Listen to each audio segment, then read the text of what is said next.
1992년 제25회 그 바르셀로나 올림픽 마라톤 우승자를 여러분 아십니까? 자랑스러운 대한민국의 황용조 선수입니다. 이번 2시간 13분 23초의 기록으로 그 몬주익 언덕, 그 석양이 딱 비치는 그 언덕 넘어 결승선 통과하는 것들이 눈에 선합니다. 제가 그때 기억나요. 2위가 일본의 모리시타 선수였는데 우리가 막 보면서 모리시타 넘어져라 막 이러고 지쳐라 막 그러고 그랬던 것 같아요. 지금도 황용조 감독이 체육공단 마라톤 선수 감독인데 이분이 뭐 방송에서 이런 인터뷰라는 걸 들었습니다. 지금도 이 마라톤 선수들이 달리기를 하는 걸 한 중간쯤 달릴 때에, 그죠? 그때에 자기는 그 선수의 세 가지를 보면 완주할런지 포기할런지를 알 수 있다는 거예요. 몇 가지를 보면요? 세 가지요. 그러니까 우리 눈에는 그 선수 같은데 전문가의 눈에는 보이는가 봐요. 세 가지는 다음과 같습니다. 첫째, 호흡하는 걸 보면 안 돼요. 그러니까 중간에 포기할 선수는 과호흡을 한다는 거예요. 근데 완주하는 선수는 편안하게 이렇게. 두 번째는 동작을 보면 안다는 거예요. 완주한 선수는 가장 최소 동작으로, 못하는 선수는 막 이러면서 에너지 소비를 다 하는 거예요. 세 번째는 사람은 사실 표정이 다 나타나잖아요. 황영조 감독은 표정을 보면 안다는 거예요. 이 표정이 보면은 컨디션이 좋은지 아닌지를 알 수 있다는 거예요. 제가 여러분 예배를 잘 드릴 수 있는지 지금 표정 컨디션을 보고 있습니다. 자, 세 가지.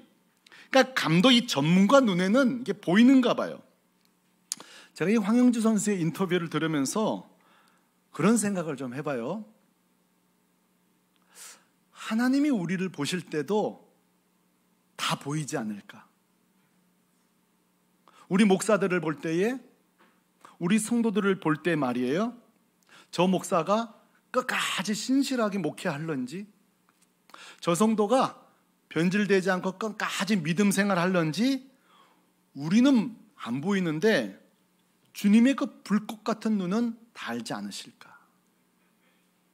제 이 생각이 그렇게 무리한 상상력이 아닌 이유는 성경은 우리의 신앙생활을 아주 자주 믿음의 경주에 표현을 합니다. 가령 디모데후서 4장 7절에 보면 나는 무슨 싸움을 다 하고요? 선한 싸움을 싸우고 나의 어떤 길? 달려갈 길을 마치고 믿음을 지켰으니. 그러니까 우리가 예수 믿는 과정을 사도 바울은 종종 달리기에, 이 마라톤에 자주 비유를 하고 있는데, 특히 성경은 중간에 포기하는 자들을 자주 경고하고 있어요. 그리고 완주하는 자들을 잘 높이고 있단 말이죠. 예를 들어 야고보서 5장 19절에 보면은 이렇게 경고해요. 내 형제들아, 너희 중에 미혹되어 뭐를 떠나요? 진리를 떠난 자들이 있다는 거예요. 그러니까 이 믿음의 경주에서 어느 순간에 거짓을 보고 따라가 버린 거예요. 둘째로 마태복음 19장에 보면 한 부자 청년이 예수님께 왔는데 뭐라고 하는 거 아니? 그 청년이 뭐가 많음으로요? 재물이 많음으로 이 말씀을 듣고도 근심하며 가버렸다는 거예요. 제가 저 부분을 설교하다가 이렇게 한번 제목을 정한 적이 있어요. 제자가 13명이 될 뻔했다. 사실 저기에서 주님이 모든 제자들한테 나를 따르라고 하거든요. 근데 재물이 많은 걸로 이걸 다 처분하고 오라고 하니까 근심하며 떠났다 그랬어요. 그러니까 제자가 13명이 됐다. 좀 이렇게 장난스럽게 제가 제목을 정해본 거죠. 마태복음 22장에도 보면 예수님이 설교할 적에 사실 그 앞에 청중으로 자주 찾아온 자들이요, 종교 지도자들이었던 거 아세요? 뭐 흠을 잡으려고 하든 뭐 관계없어요. 뭐든지 제일 종교자들이 설교 오늘은 또 뭐라고 하나 들으러 왔는데 22절에 보면은 항상 결론이 나빠요. 그들이 이 말씀을 듣는 데는 성공해요. 오늘도 예배 시간에 다 듣고 계시죠. 근데 이들은 듣는 데는 성공합니다만 마지막 결론 보세요. 놀랍게 여겨 예수를 따랐어요? 떠났어요? 떠나가더라. 자, 오늘 예배 시간에 듣는데 성공만 하지 말고 따라가는 여러분 되기를 소망합니다. 그러니까 성경은 이렇게 우리의 믿음을 경주라고 표현한 후에 완주할 자 그리고 중도 포기할 자들을 정확하게 진단하고 있다는 거예요.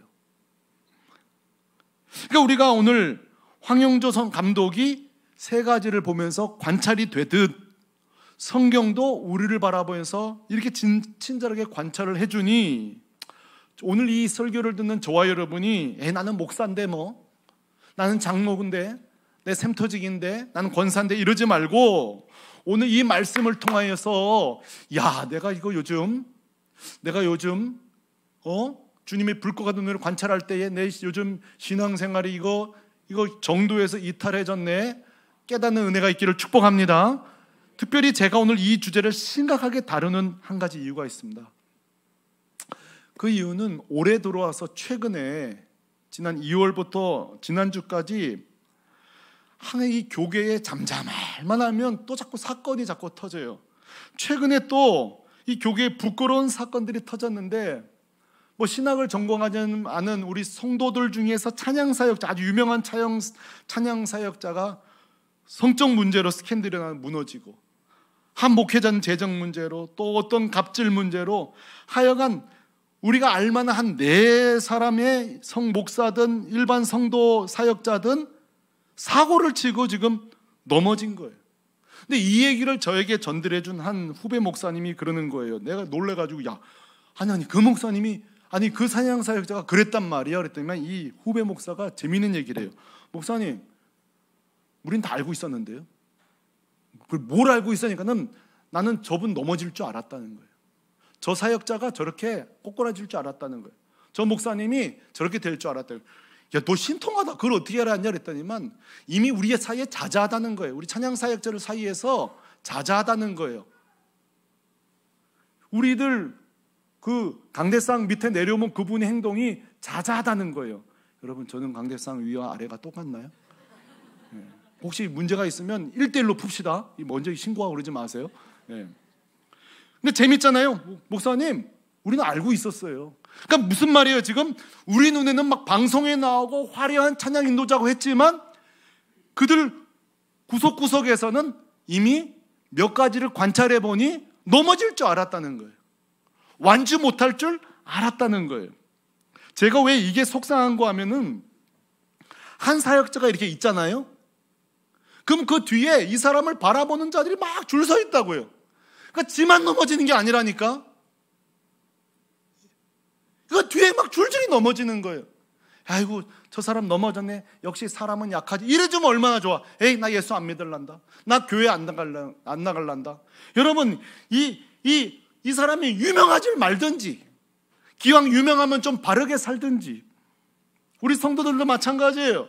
우리가 교회에서 믿음 생활 잘한다 그러고 내가 장로여 권사여 뭐하라 하지만 우리가 넘어질 때 사실 여러분 조심하지.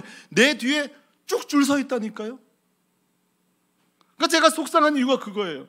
요즘 젊은이들 전도하기가 얼마나 힘든데, 초신자들 한 사람 교회에 예수 믿기가 얼마나 힘든데 떠나가게 하는 사건들이 이렇게 벌어지니 말이에요. 그래서 제가 이제 오늘 이 설교가 저에게도 중요하고 여러분에게도 중요한 거예요. 우리가 한번 다시 다짐해 봐야 돼요. 보세요, 성도 여러분, 우리 사역자 여러분, 세상은 입이 어두운 지 오래예요. 그리고 교회마저도 요즘 어려워지고 이렇게 하는 영광 가리고 이런 시대에 우리 오늘 좀 단단히 좀 마음을 좀 먹어보자고요. 목회자로서, 성도로서 우리는 사랑하는 성도 여러분, 주님 다시 오실 때까지 주님 영광 가리지 말고 하나님 영광 올리는 저와 여러분 되기를 소망합니다. 그래서 오늘은 제가 황영조 감독의 분류법을 좀 모방해 보고자 합니다. 황 감독이 그 3가지를 보면 안다고 하듯 저도 이 목회자가, 이 성도가 완주할런지 포기할런지 저도 오늘 똑같이 한번 모방해서 3가지를 보면 알 수 있다고 저는 생각합니다. 그러면 오늘 효과적인 설교를 위해서는 항상 교육의 효과성을 위해서는 샘플이 좀 필요하잖아요. 그래서 제가 샘플을 가지고 왔어요. 그것은 지난주부터 우리가 살펴본 베드로와 고넬료를 샘플로 제가 들겠습니다. 자, 이런 거예요. 베드로와 고넬료가 앞으로도 사역을 잘할런지, 혹시 넘어지지 않을런지, 끝까지 믿음 생활 잘할런지, 끝까지 완주할런지를 우리가 고넬료와 베드로를 가지고 한번 볼 텐데, 저는 제안할게요. 3가지를 보시면 됩니다. 몇 가지요? 3가지요. 첫째입니다. 우리가 이제 이 불꽃 같은 눈으로 오늘 베드로와 고넬료를 먼저 보고 그 눈으로 이제 우리 자신을 보는 거예요. 첫째, 이걸 보시면 돼요. 누구든지, 저도 마찬가지고 누구든지 따라합시다. 무엇으로 사역하는지 살펴보라. 저 사람이 뭘로 사역하는지 보라. 자, 요리를 할 때에 무슨 재료로, 그렇죠? 무슨 재료로 요리를 하는지, 뭘로 사역하는지를 보면요, 저는 저 사람이, 저 성도가 끝까지 갈지 꼬꾸라지 알 수 있습니다. 한번 예를 들어 볼게요. 그럼 베드로가 끝까지 갈 사역자인지 중도 포기할 사역자인지 한번 보십시다. 자, 고넬료 집에 베드로가 도착하거든요. 도착하자마자 한 일이 뭔가 한번 보실래요? 34절 제가 읽어보겠습니다. 베드로가 뭐를 열어요? 입을 열어. 입을 열어 말하되 내가 참으로 하나님은 사람의 외모를 보지 아니하시고, 이 출발로 33절부터 43절까지 자기 이야기하지 않습니다. 유명한 사도 이야기도 하지 않습니다. 베드로가 꺼낸 거는 구약 말씀부터 신약까지 자기가 경험한 예수 그리스도 스토리까지 베드로는 오로지 하나님의 말씀으로만 사역합니다. 다시 한번 힘주어 강조합니다. 베드로는 오로지 하나님의 말씀으로 사역합니다. 자, 저에게도 강조하고 여러분이 강조한, 누가 완주하는 사역자여 완주하는 성도가 될 것인가? 따라합시다. 말씀으로 사역하는 자. 고넬료도 마찬가지입니다. 고넬료가 베드로를 불러놓고요, 당신이 너무너무 유명하다 그래서 우리가 불렀습니다, 이렇게 말하지 않습니다. 이렇게 말해요. 33절에 내가 당신을 부른 목적이 이겁니다. 33절 다 같이 시작. 이제 우리는 주께서 당신에게 명하신 모든 것을 듣고자 하여 다 하나님 앞에 있나이다. 아멘. 이 고넬료는, 베드로는 당신 착각하지 마세요. 당신 때문에 부른 게 아니에요. 당신의 유명세 때문에 부른 거 아니에요. 당신의 개인 경험을 들려달라고 부른 거 아니에요. 우리가 당신을 부른 이유는 주께서 당신에게 명하신 하나님의 말씀을 듣기 원합니다. 그래 놓고 우리가 다 당신 앞에 있나이다가 아니라 이렇게 말해요. 다 하나님 앞에 있나이다. 자, 여기서 우리는 베드로, 고넬료 공통점을 발견해요. 베드로도 말씀 때문에 찾아왔고 고넬료도 말씀 때문에 베드로를 부른 거예요. 그러므로 우리는 오늘 한 가지 첫 번째 결론을 내세요. 누가 완주하는 사역자냐? 오래 한 사역자, 경험 많은 사역자, 이런 거 아니에요. 큰 교회 사역자가 완주하는 게 아니에요. 누가 끝까지 사역하는 사역자고 성도냐? 말씀에 사로잡힌 자예요. 말씀으로 무장된 사역자예요. 고넬료처럼 말씀에 사로잡힌 사역자예요. 여러분, 신앙이란 곰곰이 결론을 내려보면은 신앙은 내 힘으로 나를 끌어가는 게 아니에요. 잘 생각해 보세요. 신앙은 말씀이 나를 끌어가는 거더라고요. 그 증거가 뭐냐면, 우리 모두 다 한번 생각해 봐요. 우리 인생에 찾아왔던 위기, 때로는 죽고 싶은 적도 있었을 거예요. 저도 그랬으니까. 좌절의 시기, 모든 걸 포기하고 싶을 때 생각해 보세요. 그때 내가 나를 이렇게 끌려 올렸어요? 내가 나를 이렇게 올렸어요? 한번 생각해 보세요. 죽으러 가고 싶은데 너 그래서는 안 돼, 정철아 그러지 마, 내가 나를 절제했어요? 한번 잘 생각해 보세요. 여러분은 모르겠지만 저는 아니에요. 저는 어린 시절 제 생명을 그만두고 싶은 적도 있었어요. 근데 항상 좌절하고 낙심하고 절망할 때 항상 나를 붙든 거는 내가 아니에요. 희한해요. 목사님이 마치 내 사정이라 알듯 저에게 딱 필요한 말씀을 주세요. 큐티할 때 저에게 꼭 필요한 말씀을 주세요. 어떻게 내 사정을 알고 저렇게 설교하시나? 그러니까 이런 결론이 나온 거예요. 따라합시다. 말씀이 나를 끌고 간다. 여러분 아멘이십니까? 말씀이 나를 끌고 가는 것이지 내가 나를 끌고 간 적은 단 한 번도 없어요. 그러니까 바울이 사도행전 20장에 보면 에베소 교회를 떠나기로 결심합니다. 그때 에베소 장로들이 얼마나 바울이 좋고 그리웠으면 한국까지 따라와요. 그리고 장로들이 다 웁니다. 울어요. 너무너무 울어요. 가지 말라고, 가지 말라고. 당신 저 예루살렘 들어가면 죽는다. 핍박이 있다. 여기 에베소 교회에 있으라고 말립니다. 그때 바울이 아니라고, 난 가야 된다고 말합니다. 그때 이 32절에 이 말씀이 굉장히 인상적이에요. 이제 이게 이해가 되어져요. 제가 읽어볼게요. 지금 내가 여러분을 주와 및 누구한테 부탁한다고요? 그 은혜의 말씀에 부탁하노니. 저기는 이해되거든요. 내가 여러분을 예수님께 부탁합니다. 이건 이해가 되거든요. 근데 그 뒤가 저는 인상적인 거예요. 비록 나는 떠나지만 내가 당신들을 두고 걱정하지 않고 떠난 이유가 있습니다. 그것은 그 은혜의 말씀이, 그 말씀이 여러분을 능히 뭐 한다고요? 세운다. 이걸 바울은 알고 있었던 거예요. 내가 나를 세우는 게 아니라 말씀의 성도를 세우는구나, 말씀의 교회를 세우는구나, 그것도 능히 든든하게 세운다는 것을 바울이 깨닫게 된 거예요. 그러니까 바울이 그 이별의 아쉬움은 있으나 내가 떠나도 괜찮다. 왜? 말씀이 이 교회를 세울 것이기 때문에. 그러면 이렇게 결론 내릴 수 있어요. 샘물결 교회는 어느 목회자가 왔기 때문에 부흥되는 것이 아니라 이 샘물결 교회가 하나님 말씀에 붙잡혀 있다면 그 말씀이 샘물결 교회를 능히 세우실 줄로 믿습니다. 이 말씀에서 여러분 예외자가 되지 않기를 바랍니다. 이런 거예요. 아무리 유명한 목사가 오고 천사가 설교할지라도 여러분이 말씀과 관계없이 산다면 여기저기 교회와 성도들은 세워지겠는데 누군가는 세워지지 않는 거예요. 말씀이 없으니까. 여러분 그런 자 되지 않기를 바랍니다. 제가 이번 주 어느 목사님이 저한테 동영상을 보내주셨어요. 여러분도 보셨을 거예요. 제목이 평양, 동양의 예루살렘이라는 한 7분짜리 동영상을 이렇게 봤어요.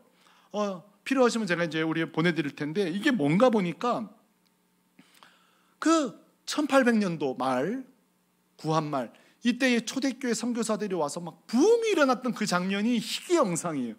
선교사들이 동영상을 찍어 놓은 거예요. 여기 보니까 평양에서 당시에 12일 동안, 12일 동안 집회가 열린 거예요. 근데 이 건물은 좁으니까 사람들이 몰려오니까 들어갈 수가 없으니까 어떻게 했는가 보니 1000명씩 들어간 게 한 거예요. 1000명씩. 여러분 1000명도 얼마나 많아요.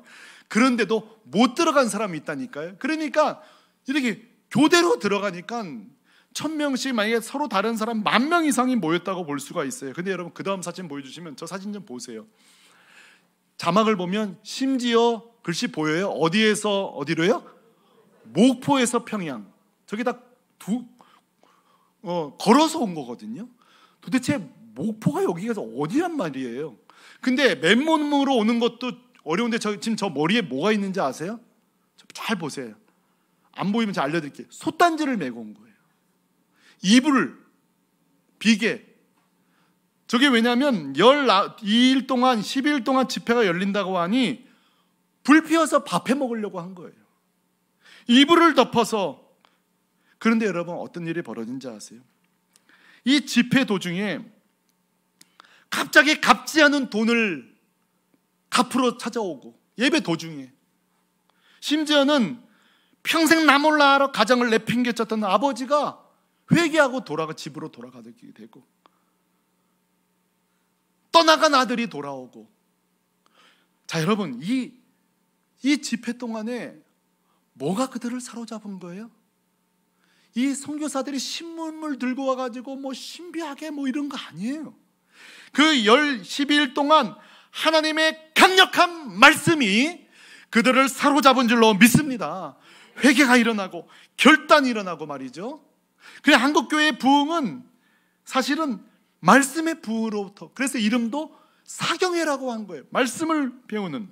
저는 오늘 첫 번째로 결단합니다. 우리 새물교회 교우 여러분, 우리 교회 주님 다시 오실 때까지 나 끝까지 믿음 생활 잘해야지, 우리 목사님 끝까지 초심 변치 않았으면, 이게 구호로 되는 게 아니에요. 더 먼저 구할 것은 구하십시오. 하나님, 우리 성도들이 끝까지 말씀의 통치를 받게 하여 주옵소서. 하나님, 우리 목사님이, 우리 사역자들이 끝까지 말씀의 지배를 받게 하여 주옵소서. 거기에 여러분 완주가 있는 거예요. 첫 번째로 말씀에 사로잡힌 자가 완주합니다. 두 번째 보겠습니다. 누가 완주하는 사역자여 성도인가? 이렇게 보시면 돼요. 따라하십시다. 누구를 높이는가? 저 사역자가, 저 성도가 궁극적으로 누구를 높이는지 보면 꼬꼬라질 사역자인지 계속할 사역자인지 알 수 있습니다. 자, 그러면 또 샘플 베드로의 설교 내용을 봅시다. 베드로 설교 33절부터 여러분 집에 가서 쭉 읽어보시는데, 제가 요약해서 보면 36절 보면, 만유의 주 되신 예수 그리스도로 말미암아 평화의 복음을 전하사, 38절, 하나님이 나사렛 예수에게 성령과 능력을 기름 붓듯 하셨으며, 39절 40절, 그를 그들이 나무에 달아 죽였으나 하나님이 사흘 만에 뭐하사 다시 살리사 나타내시되. 아멘. 제가 뭘 말씀드리고 싶냐면 33절부터 마지막 절 설교가 끝날 때까지 단 한 구절도 하나님이 빠지지 않습니다. 예수 그리스도가 빠지지 않습니다. 그의 죽으심과 그의 부활하심, 복음의 핵심이 빠지지 않습니다. 베드로는 이미 여기 오기 전에 사람을 살렸던 사건, 중풍병자를 살린 사건, 수많은 기적, 간증들도 많았을 것입니다. 설교할 게 얼마나 많겠어요. 베드로가 변화산에서 자기가 체험한 거, 주님 십자가 지실 때 체험한 거, 수많은 스토리들이 있었을 텐데요, 단 1초도 하나님 외에는 전하지 않습니다. 오직 예수 외에는 전하지 않습니다. 반면 이단과 교주들의 특징은, 설교의 내용 핵심이 자신입니다. 내가 감람나무라 그래요, 내가 메시아라 그래요, 내가 살렸다, 내가 그래요. 이게 큰 차이예요. 하나님의 사람은 하나님과 오직 예수를 높이고요, 이단 교주들은 자기를 높입니다. 근데 왜 성도들이 구분을 못하냐면 이게 교묘해요. 주님을 높이는 것 같으면서 순간순간 자기를 넣고, 또 자기를 높이는 것 하면서 또 이렇게 또 주님을 높이는 것 같고, 이런 교차법을 통해서 성도들을 자꾸 자기 이야기로 영적 가스라이팅을 하는 거예요. 참 사역자는 이렇습니다. 혹시라도 누가 실수로 그 사람을 높이잖아요. 참 사역자는 어떻게 하는지 아세요? 오늘 26절 보세요. 고넬료가 베드로가 들어올 때에 덥석 무릎을 꿇고 엎드리거든요. 그때 베드로는 참 사역자라는 증거가 아까 뭐라고 했죠? 누구를 높이느냐 했잖아요. 자, 26절 같이 읽어봐요. 시작. 베드로가 일으켜 이르되 일어서라, 나도 사람이라 하고. 아멘. 교주 이단이었으면 이랬을 거예요. 그걸 즐겼을 거예요. 엎드렸네? 그렇지, 엎드려야지 당연히. 나한테 내가 어떤 자인데. 베드로는 깜짝 놀란 거예요. 이게 뭐 하는 짓이냐고. 나는 사람일 뿐이다. 난 주님께 쓰임받는 사람일 뿐이다. 여러분, 이 베드로가요, 저는 오래 사역하겠구나, 끝까지 사용되겠구나. 왜? 주님만 높이니까 말이죠. 반대로 목사님, 저는 저 사람이 저럴 줄 알았습니다. 우리끼리는 저분이 저럴 줄 알았습니다. 왜? 자기 제자. 그렇죠? 여러분, 베드로의 사역을 보세요. 앞에 그 한 장만 넘기면 9장에 베드로가 세상에 중풍병자를 고치고 죽은 자를 살리거든요. 여러분, 아마 우리 샘물교회에 죽은 자를 살린다면 어떻게 될까요? 신문이 날 뿐만 아니라 난리 날 거예요. 난리 날 거예요.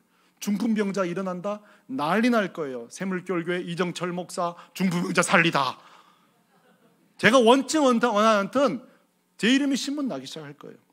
근데 보세요, 참 사역자라면 제가 이럴 거예요. 당장 그 기사 내리라고. 내가 한 거 아니라고. 당장 기사 내려라 그러면 또 신문은 그래요. 겸손하기까지 하면서 그 다음 페이지도 막 쓰는 거예요.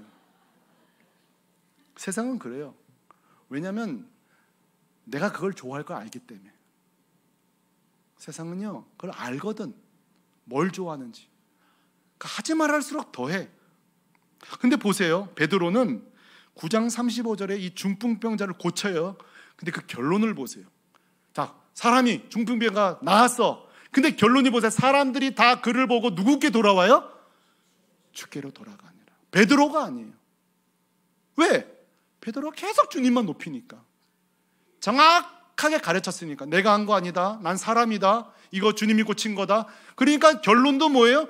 베드로에게 집중하는 게 아니라 누구에게 집중해요? 주님께. 그 뒤에 42절 죽은 자로서, 이건 더 놀라워. 중풍병자는 아무것도 아니에요. 죽은 자 다비다를 살린 거예요. 놀라운 일이 벌어졌죠. 근데 여러분 42절 보세요. 요빠 사람들의 반응. 온 요빠 사람이 알고 많은 사람이 누구를 믿더라? 주를 믿더라. 그러니까 베드로가 바른 사역자인 거예요. 진짜 사역자인 거예요. 제가 첫 교육자가 되었을 때에 새가족 신방을 가야 되는데 급하게 교회로 오라는 거예요. 아니, 여러분 사실 교회에서 새가족 신방보다 더 급한 게 어디 있어요. 근데 갑자기 왜 나도 막 헐레벌떡 교회로 온 거예요. 나보고 이 목사님 여기 좀 갈등 좀 해결하는 거예요. 가보니까 뭔 일이 벌어졌냐면 기도 안 차요. 내가 이것 때문에 새가족 신방도 안 하고 왔어요. 아니 그 교회 반주자들이 많잖아요. 근데 그 1부, 2부, 3부 우리 애를 좀 제일 성도 많이 모이는 3부 예배 반주를 시켜달라는 거예요. 내가 내 귀를 의심했어요. 아니 이 문제로 내가 왔나? 근데 사실은 그 딸은 원치도 않아. 성격이 이렇게 남 앞에 나서는 거 원치도 않는데 그 엄마의 열심인 거예요. 그러니까 하나에 그냥 기가 막힌 거예요. 근데 이해는 되어져요. 그 엄마의 생각으로 우리 딸이 그래도 제일 성도 많은데 앞에서 반주 딱 하면 뭐 좋을 것 같아요. 근데 한번 생각해 봐요. 1부를 하면 어떻고 2분 하면 어떻고 3분 하면 어떨까? 특성할 때에 카메라에 잡히는 데 쓰면 어떻고 안 잡히는 데 쓰면 어떨까? 내 속으로 해요. 그렇게 원하면 다음 주 설교하세요. 난 튀는 거 좋다. 다음 주 설교. 이거만큼 좋은 자리가 어디 있어요? 한번 생각해봐요. 주님이 아이고 오늘 특성 주님의 눈이 이 카메라밖에 못 잡아서 아유 몇 명은 특성 안 하는가 보네. 그렇게 생각하세요? 앞자리에 섰다고 뒷자리에 섰다고. 여러분 그게 중요해요? 하나도 중요하지 않아요. 하나도 중요하지 않아요. 우리가 앞에 서든 뒤에 서든 일부를 하든 얼굴을 가리고 하든 중요한 것은 주님이 영광 받으시면 되는 거예요. 저는 우리 샘물교회가 너무 감사한 게 있어요. 우리 교회는 제가 지금까지 봉사 좀 많이 한다고 자기를 의시하는 분이 단 한 명도 없어요. 헌금 좀 많이 한다고 의시하는 분, 자기를 높이는 분이 아무도 없어요. 전 이게 얼마나 감사한지. 우리 사역자 중에 자기 이름을 내려가는 사역자들 없어요. 사실 많습니다.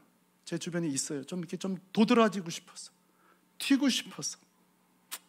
그러면 연예인을 할 것이지. 감춰야 될 이 반대 직업으로 왜 오냐고. 연예인을 하지.